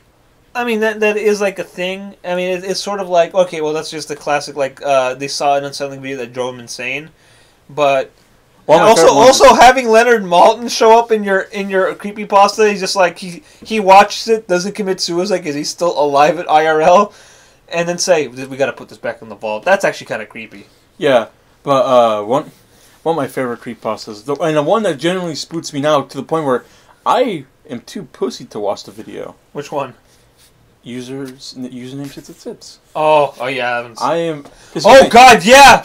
Oh. That video is spooky, and I am way too pussy to watch it on my own. What about the one? Is that the same one with? The one where the person keeps reloading the sits thing, and the computer becomes more corrupt. Oh, that one's good. Yeah. Oh, do you know another good one where it's like Marriott Glazglor? Yes, I had a little cousin who kept trying to convince me to do this thing, and he was so afraid to watch it by himself. But at the same time, I was low key afraid, and I kept trying to I kept trying to avoid watching it by passing it off. He's like, "You're fake, man. Get away from me." I remember the same little cousin asked me about like he's like, "You believe in Herobrine?" I'm like, ugh. I'm like at that point because you have to remember that during this point I also used to play a lot of Minecraft. I'm like, no, I don't fucking believe in it.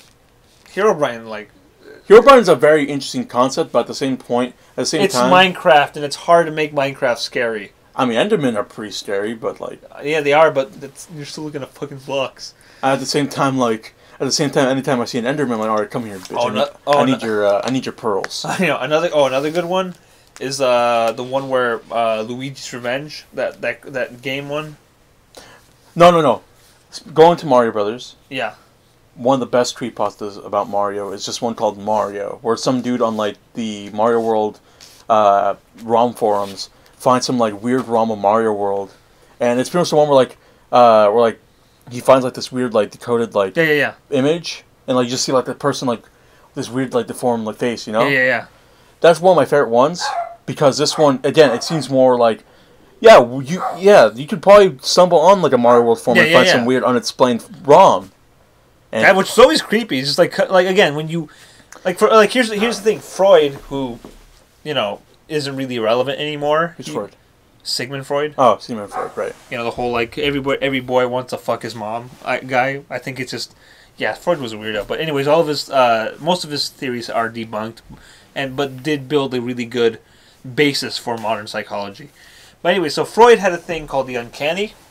The uncanny valley. No, not the uncanny valley, but it ties in with his idea of the uncanny. The uncanny is a point where real life, the real world, the concrete world of reality crosses into the world of fantasy for like a little bit. It's that border, that blurred line where something is normal but not, and it's fucked up.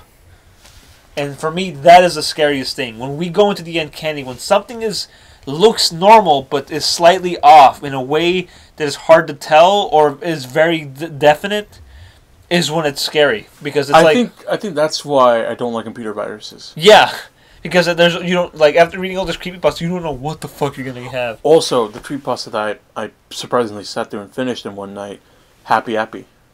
Yeah, Happy Happy that's a classic too, actually. I hate and love Happy Happy. I love the concept of it. I just think some of the things in it is a little ridiculous. Oh, yeah, that was like, for example, Happy's 9/11 footage is a little stupid. I was gonna say that there's a lot of Happy Happy. Okay, that's the other genre that I love. So this is tied in with the lost episode genre, or canceled or missing. You and I both have a love for things that are lost in general. Oh yeah, I mean we lost media wiki. You goofed me as a kid.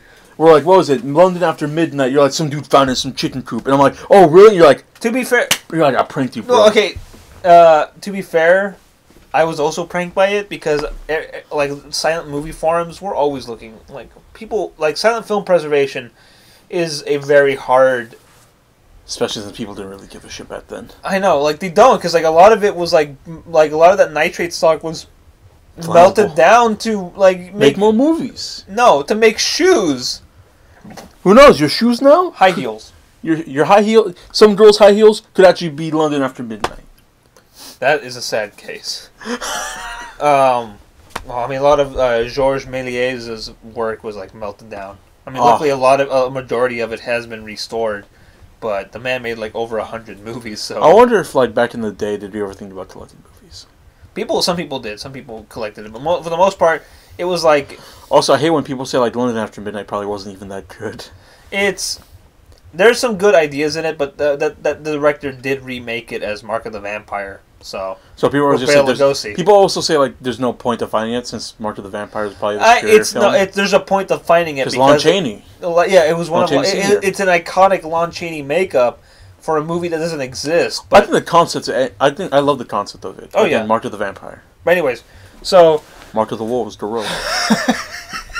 Terry Bogard with hyper-realistic eyes. Lost, the first werewolf movie ever made, is Lost, and it was about the first vampire movie. Yeah, and the first Dracula movie, Dracula's Death, which is about a Hungarian music teacher who goes crazy in the sites. The first Frankenstein movie Lost too? No, the Edison one still exists. You can go on archive.org and watch it now. You can go to youtube.com and watch it now. Hey. If I remember correctly, the first Golem movie is Lost though, right? Oh yeah.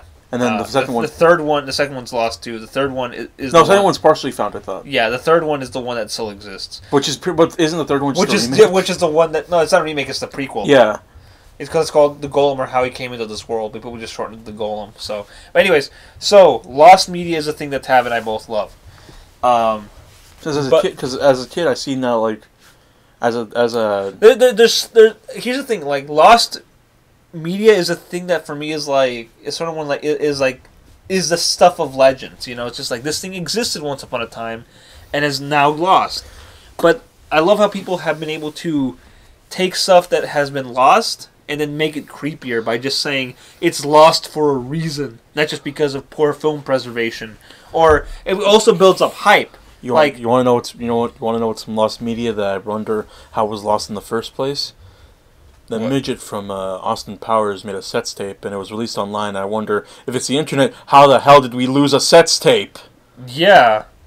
Nothing leaves... Vern Troyer is his name. Yeah, Vern Troyer. How did we lose that? There's a lot of little person porn on the internet. Maybe it just got lost in the shuffle. Can I tell you a weird-ass story from high school? Oh, no. Go on. All right, so... Please tell chemistry class... 1982. 1982, chemistry class... Becky was there. She had her hair in a perm. Becky also had an iPhone 5S and was looking up nugget porn. I think you already know what that is, or do you already not imply what that is? I don't want to know what it is. I have a good idea what it is. Just go on. So, it was chemistry class. We're doing a project. These two girls were kind of finished it. They were also kind of messed up. They were kind of edgelords. I was Molgoths, got it. Yeah. Or emo. They were Molgoths. Oh God. I was low-key friends with them, so I like decided to see like, hey, what's going on? And they're like, check this out, and they showed me like, they showed me like nugget porn, which is a person with no arms or legs, just naked, and there is a community for that. Well, I mean, I guess people who are quadriplegic need to get their rocks off. How is a quadriplegic person supposed to nut with no hands? He gets assistance. You would not be able to pay me that much to jerk off a man who with no arms and legs. I would feel bad for him, but I'd just say sorry, buddy. You're gonna have to. I mean, maybe I'd use a mannequin hand and then just kind of do the thing. I wouldn't touch it, but I'd just be like, why don't you just put the mannequin hand on the person? Yeah, to do it. Because that's bionics, fair, and bionics don't work for everybody. We've been trying to figure it out. Also, I mean, this is the problem I have. I can't imagine someone else jerking me off because I know the proper way to do it, and I don't think anyone else. Raj told me this funny story with his friends. His friend was getting like a hand job. All right, and I don't trust hand jobs. And the chick, instead of doing good old up and down, she decided to do this. Ah!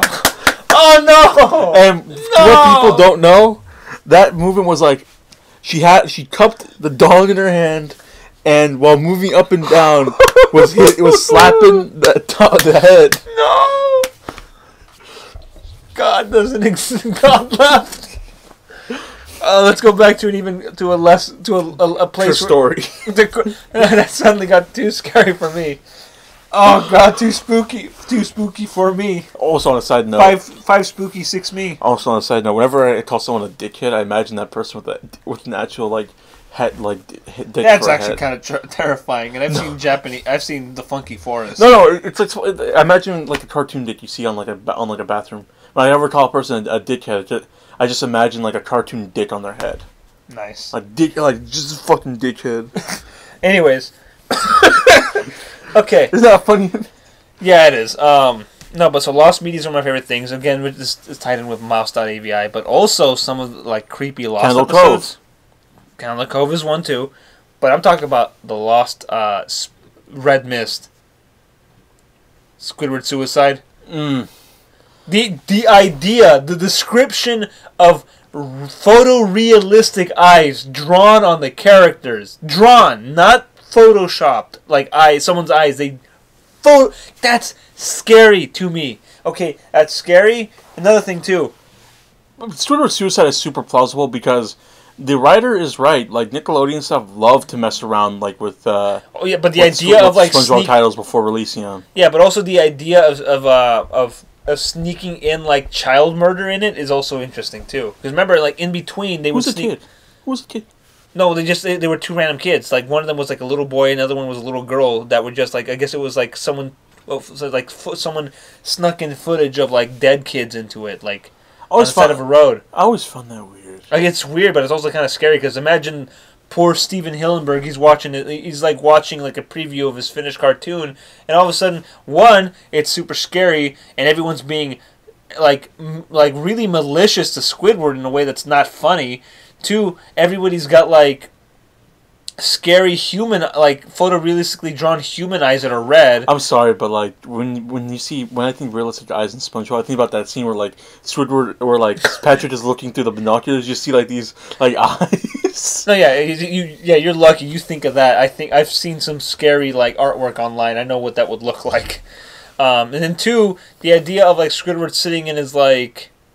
In his like bedroom with like crying in the background, sobbing, and then blowing his head out, is also scary. Is also kind of like upsetting. Okay, I got my computer on and I was almost spooked because I saw some Steam thing pop up and I just see like some dude with a Bulby thing. I'm like, Bulby playing Team Fortress 2. Okay, another scary one, the Rugrats Lost episode where. It's just like a scene where, like Tommy is sitting at like his like high chair, and there's like he looks dirty and emaciated, like he hasn't been fed in a while, and then the camera cuts over to like a chair and like Dee Dee's sitting on it, and like she's like holding something, and I guess it's like Dill, and he's dead, and Dee Dee's like like also sad and emaciated. It's like some weird. I guess it was like written and drawn by some artist with like postpartum depression, I think, in it. And then I think like this one of the writers who worked in that episode ended up killing themselves in like the creepypasta that was written. It's a very good one, and again it like touches on that idea of like something sinister being snuck into something that is normally happy. That's, for me, those are the effective ones. But there is a way to do it right, and you got to do it from like the perspective, like the way that these work is that they have to be written from the perspective of someone who just stumbled upon it innocently and is relating it to you in a very normal and simplified way. And that's just what works, man. That's just what works. Everybody knows if you're a freaking nature like Saber or like in Jones, my history of like reading creepypastas back then. One of my favorite creepypastas to this day is Candle Cove, because you showed me that one too. Did you watch Sci-Fi Channel's series where they adapted it? It was called Channel Zero. I thought it was okay. Yeah, and I heard it was okay, but anyway, Candle Cove is like one of my favorite ones because I love hearing about old public access television. Yes, because you have things like the puppet, like the one like the Sesame Street knockoff Puppet Land or whatever it was called. Yeah. I think it was called something like Lane. I'm not sure. Yeah, Puppet Lane or something. I don't know, but like you know what I'm talking about. Where the guy's like, I love blowing bubbles. I love stuff like that because even that itself is partially lost media because there's only a few of those clips that exist. Yeah. Even though it was released on VHS, people still can't find it. And I'd love to know that like public access channels probably do also, have, if this like, was in the 70s, and there's no way in hell anybody could record this because VHS wasn't a thing until the 80s, or even Betamax. That's like late. Early 80s. Like any footage we have is like are like really. It would be insane. It was really rare, like VHS release tapes I had. I mean, like the idea that Candle Cove only existed, spoilers, in these kids' minds is like really creepy. Also, the fact that it was on a forum where everybody knew it, and then at the big reveal, was just like, yeah, you would just stare at static all afternoon. It's just like, what the fuck? Also, how come the parent never took their child to the psychiatrist at all during that time? Because like it was the 70s, most kids were latchkey kids, and they would just assume like, oh, my kid's just being weird, and he's just like he's using his imagination. God bless him. Instead of sitting down and playing Pong for like ever. I'd rather play Pong. Yeah, me too. I would play Pong or Breakout before I would try to like sit down and stare at static to come up with. Like, kid, there are other shows you could be watching. I Love Lucy or All in the Family right now, man. I also have a love for I Love Lucy. First interracial couple on TV. Lucy, I'm home. Oh, Ricky. Lucy, why are you getting into trouble? Why are you and our neighbor lady getting into trouble? I ought to do something. I ought to beat you. I ought to low-key husband to be like spouse abuse you. But anyway, that was a very abusive relationship in retrospect, Dave. Because like Lucy was a bored housewife at home. She needed some excitement in her life, and then Ricky's just like, I need to go play for my big samba band. Surprisingly, they had enough money to live in like. Actually, no, they lived in an apartment. Yeah, it was a nice apartment, to be fair. Yeah, but anyway, I Love Lucy's a classic. I love Candle Cove because I just love hearing public access television. Yeah. Oh, there's another good one. Nowadays, we don't have that actually. No, that still exists. We don't have like public access weird puppet shows or like programming. But their public access does exist, but it's mostly like church. Speaking of, I've been plotting to put Mule Boy on public access for a while, just as a joke. Yeah. But I feel like Mule Boy. You would have to censor it so hard. I'd have to censor it. I'd also have to make like full, maybe like 20-minute episodes of Mule Boy. Yeah. And you'd have to like submit it and pay like a fee. And it's funny because I know the one you're talking about, like the one here in town, they want things to either be on like a DVD or like a VHS tape, man. That'd be sick if we made like this It's not hard. You have a converter. Yeah. We could. This should be a project to work on. Mule Boy public access. There's one more creepypasta that I want to talk about that I really love because I wish I like in my head I can see the imagery because it's just so potent. When you have really good descriptive imagery that you can just like sit down and like in your mind's eye see it is when it works best. But I'll talk about this one, and then I'll talk about Dental my sponge. plan. Oh, that's kind of if you use it the wrong way, it can be creepy. I had a coworker from an old job who realized that if you played the Flintstones, if you whistled the Flintstones theme song slowly and in a kind of a minor key minor key, it would make like he did it to himself as like an experiment while he was bored at work, and it made him cry because it was just so creepy and unpleasant. Creepy and unpleasant. Can you whistle? I can't whistle. Yes, can I? It's all right. Anyways, so I'll talk about this thing, and then I'll talk about my SpongeBob story and about how that scared me one time as a child. And then before we end everything, I want to talk about like creepy stuff on YouTube that aren't like notoriously creepy, but you just feel uncomfortable. Oh, yeah. Okay. So, this creepypasta, I can't remember the name, but the description is of a film.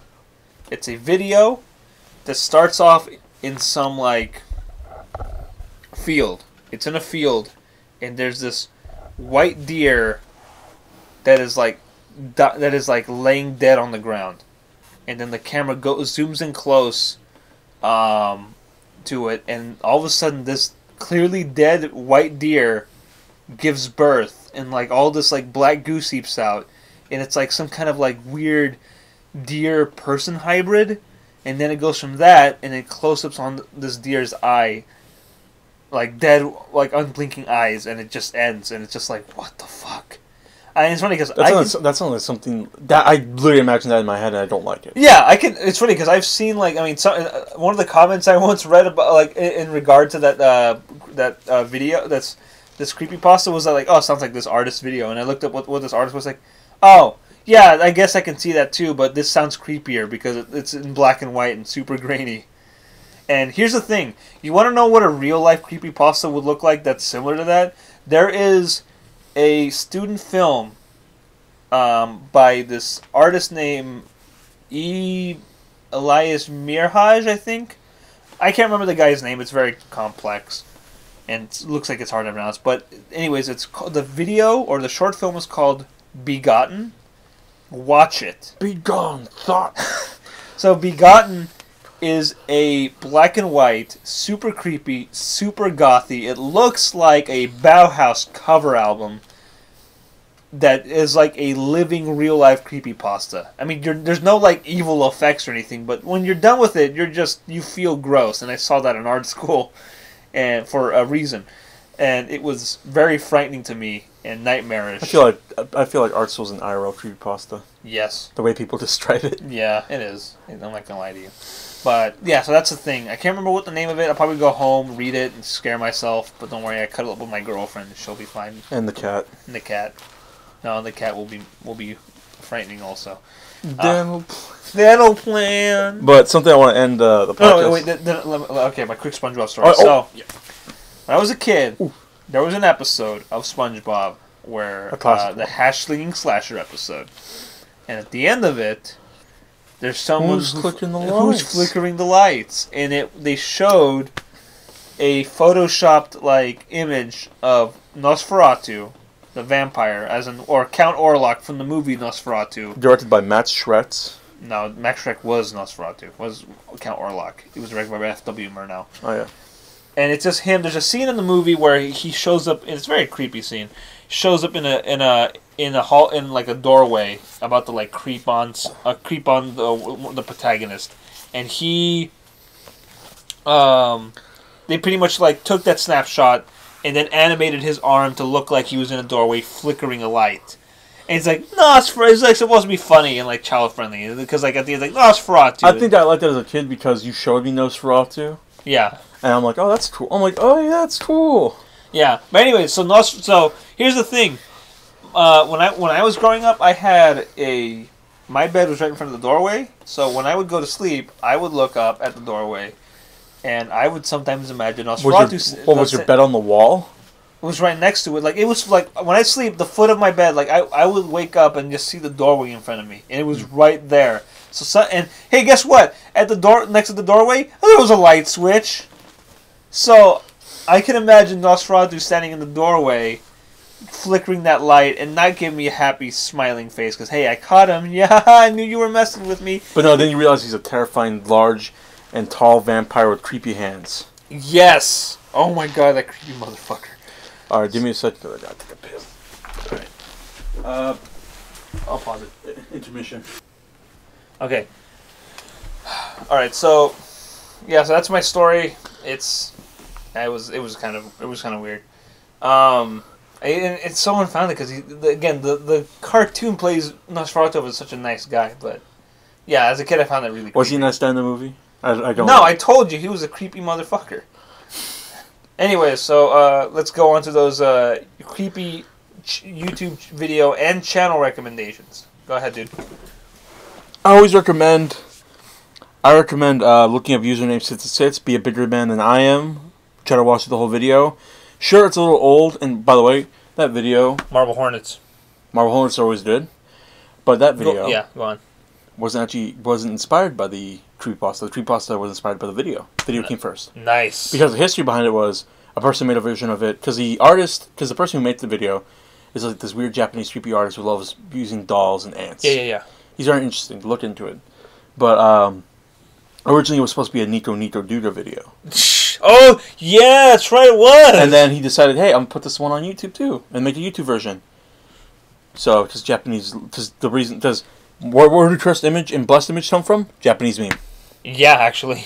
So, Ringu. this was the Japanese love cursed videos and images. Hey, Fatal Frame, man. Did you know they made a movie of Fatal Frame in 2014? Yeah, and it wasn't that good. Oh. Or, I don't know. That's talk about anime movies. I don't know. But anyway, Okay. of cursed video, go watch Dragon Ball Evolution, I guess. Okay, so Marble Hornets is good. That's a classic. I also highly recommend I Feel Fantastic with that creepy android. Hey. I feel fantastic. Is this where the bodies are hidden?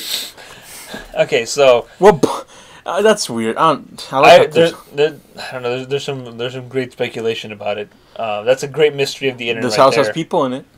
That's a good creepy one. Pretty much, this house has people in it. The explanation and video behind that, I listened to a man explain to me. Nightmare is a very good video if you want creepy things explained, because the man will go into like great length and detail to crack what this video means. I understand you, but like I kind of like it to just kind of stay a mystery for me and let I mean, here's the thing, like there's some things that I don't need to have explained. For example, like unedited footage of a bear, I don't need to have explained. I've watched enough David fucking Lynch movies to like know that some things are better off unexplained, because holy fucking shit, nothing is scarier than like something that doesn't make sense. Didn't you have to like? I remember one time you and Deer Simulator watched Eraserhead while I was stuck in the other room. Yeah, we had to like adjust my computer screen to like, because at the beginning of the movie, before the movie play, says you need to adjust your screen in order to like to this level of dimness. And then you have to watch in like a closet. Yeah. Then you came out of the closet. It was frightening. Another IRL creepypasta I recommend watching on YouTube is R. Kelly's Trapped in the Closet. Trapped in the Closet. That'll be a topic for a video. Okay, but soon. So Marble. Okay, so Marble Hornets. No, hold on. Then the other good one is, okay, this channel is defunct now, but there is an archive of it, of all these videos. Oh, is it Meat? Meat Sleep. Yeah. Okay, Meat. You were obsessed with this. Okay, Meat, aka Meat Sleep, and I was there when it ended. I was there because I was subscribed to it under my channel, like yeah, I remember because under recommendations was because I remember seeing like especially when they did the color saga, which was like this weird videos of like some of the colors kind of melting. People described weird things that I didn't see versions of it of when it was uploaded, until like I saw other versions of it. And it was kind of scary, but so Meat Sleep. I think the only video left on that channel is like the explanation of their cryptic explanation of what happened and why they had to close it. It was an art project, right? Actually, it was an ARG, kind of like Marble Hornets. But Marble Hornets was like a... Man, was it good! Man, was Meat What was Sleep the so good. What was the other thing you were watching along with Meat Sleep? That was also kind of ARG-ish or art project-ish. I can't remember. Or with Meat Sleep, the one I was thinking about where like he stalks weird people. That's Meat Sleep. Okay. What was the other? Long Pig was a really scary one because like I don't know if like that's a legit like person they were just creeping on, or if that was like their friend that again they was set up. Again, there's a lot of ambiguity to it. Oh man, the ambiguity to it is really frightening. You think I could also? What if I turned the channel to an ARG? I considered. I mean, to be fair, Garfield was a low key ARG. Because I would take inspiration from some suggestions from my fans, and I just like incorporated. Hey, guess what, fans? You helped co-write Garfield, and then I decided this wasn't fun anymore, and I killed it. Hey, but your fans have relived your thing, and they're now working together. I know, which makes me happy because it's like you created a community.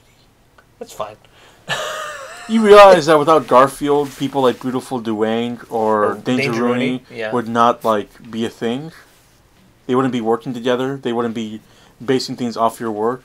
Look, man, I don't want to take full credit. I mean, these kids... Don't take full credit, but do you realize that you helped them? You inspired these guys? I guess. I mean, I guess it's cool to know. Like how Rocco the Food Man inspired Mule Boy. Yeah? He was one of the first Mule Boys. He's an ascended Mule Boy. Yeah, he's a food man, that's why. Yeah, he's Rocco but anyway, the Food Man. Meat Sleep, Marble Hornets, I Feel Fantastic. Poochie and Pansy's a very weird one, too. Oh, Apfel. They're... What? Okay, I'm trying to think. It's also kind of an art project, or at least it was revealed to be that way. But I hate to spoil it, but there was this cool like I think it's either Czechoslovakian or Polish fake kids show called Apfel or something like that. Mm-hmm. That is also very good, and I recommend that one. Have you seen anything regarding Petscop? Petscop is pretty much ended. If you want to, was it good? I heard about it. I haven't had time to watch it. It's very interesting.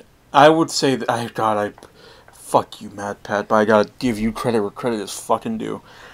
His Pet Stop video is super good. Petscop Ness? Yeah. No. But he pretty much explains. Petscop is Crash Bandicoot because Papyrus and Sans are Bowser and Nass put together. Yeah. Billy and Mandy is Crash Bandicoot in the same body. They died, and they inhabited his body. Grim is actually Papyrus's older brother. Sure, you Papyrus's older brother. Anyways, so Petscop was cool, huh? The Pet Stop. Is it Petscop or Petscope? Pet Stop. Okay, cool. Watching the whole Pet Stop series in itself is pretty good, but if you want like an explanation, if you didn't get it, Matt Pat's video on it was actually pretty dang good. Like, GG, Matt Pat. You give me... You... So he did a quality one back like when he was doing quality ones for, well, I guess Five Nights at Freddy's are his most quality ones. Because he really figured it out well. I mean, I don't know what his last one was like, but... Okay, you know... I don't want to dwell on Matt Pat too much because I got one more recommendation. And pretty much... So do I, once I find it, because I'm trying to find it. But well, yeah, in go the on. meantime, so one of my favorites... So, Sam of This Exists turned me on to a really cool wiki called... isn't it the Secure Containment... Yeah, SCP. SCP. So, SCP... So when he did the SCP video, it turned me on to a really good reader of some of those SCP entries. And he has like a pretty like... Not great mic. It's like a pretty normal mic, but the person reading it is very plain spoken and kind of like has a bit like of a southern accent, but he doesn't read it in like a dramatic way. He reads it like if he were an employee, like making a recording of this report, and that's what makes it work. And my favorite one that he did is the one where about the Ronald Reagan video. Where Ronald Reagan... that Ronald Reagan one is the one that gives me the heebie-jeebies the most. Because like the description of a Ronald Reagan speech where he just starts turning into a fucking zombie is frightening. Because old Ronnie Reagan is dead. Yeah, He's also the reason why Bumblerville's Bumblerville. I thought No, it was Reagan. Okay, well... Reagan went in there, he's like... Not again. No, that's Jimmy Carter. I'm wrong. But anyway, Jimmy Carter went into Bumblerville. He's like, not again. Not again. We're never letting this happen again. We're moving Cleveland somewhere else. Which is why Bumblerville is the remains of old Cleveland. It's pre-Cleveland. Anyways, my last recommendation is this. People still don't understand what this is. Do you know what Robert Helpman is? Sounds familiar. It is this video. It is like kind of like these unsettling like image videos of like, he pretty much makes like this fake like girlfriend type of thing or like fake lover type of thing where. Oh, okay. It's very hard to explain. All you gotta say, it's very unsettling, especially if you know the backstory that the guy provides. Where it's like, here's an image of the person I love, and you just see this like weird like body shaped image wrapped in like this like weird like pillow linen wrap thing. Oh man. And it's just sitting there. And it's just like, here's the thing, you notice it's body like, but you don't see like any like shapes of it. You just see like this human shaped thing wrapped in something sitting on like this like chair, and like this. Oh, that's creepy. And like this. That actually reminds me of this real Russian guy who was digging up bodies, and then clothing them, like bodies of women, by the way, clothing them and then putting like masks over their face. Also, I also recommend watching that guy who just sits and smiles at the camera. Live streams it. I'll show you him. I'm not gonna watch that, man. Like it's nighttime, and I'm getting like this. Okay, I'm calling this episode a success because first off, we have to have all the lights in this place turned on because I'm spooked, and I'm still looking at this window waiting for Jaw to show his ugly face in it. Would you find if Jaw came out of nowhere? It's Jaw. I would shit myself if Jaw just showed up if he did this, because it's like, first off, like I thought Jaw was like low key, like not talking to you right now, or you were just kind of like shitting on Jaw lately because you find out that his fuckboyness finally. I'll make my Jaw exposed video soon enough, I guess. By the way, like I mentioned this off the podcast, but one of the reasons I realized I made the connection that the reason that Jod hates Skeleton so much is because he's a fuckboy. If you notice this, guys, in Meal Boy videos, Jod has stated he does not like skeletons. Yep. As he quotes himself, you have to break your own bow so you can hurt the skeleton inside you. Which is why Jod always keeps trying to die. Yeah. But he always comes back. Hey, we brought it back to the Skeleton War, so that means we can call this podcast a success. Thank you for tuning in. We creeped ourselves out. We had to turn all the lights in this place. And yeah, I guess I'm gonna go home and sleep with all the lights on tonight. Oh God.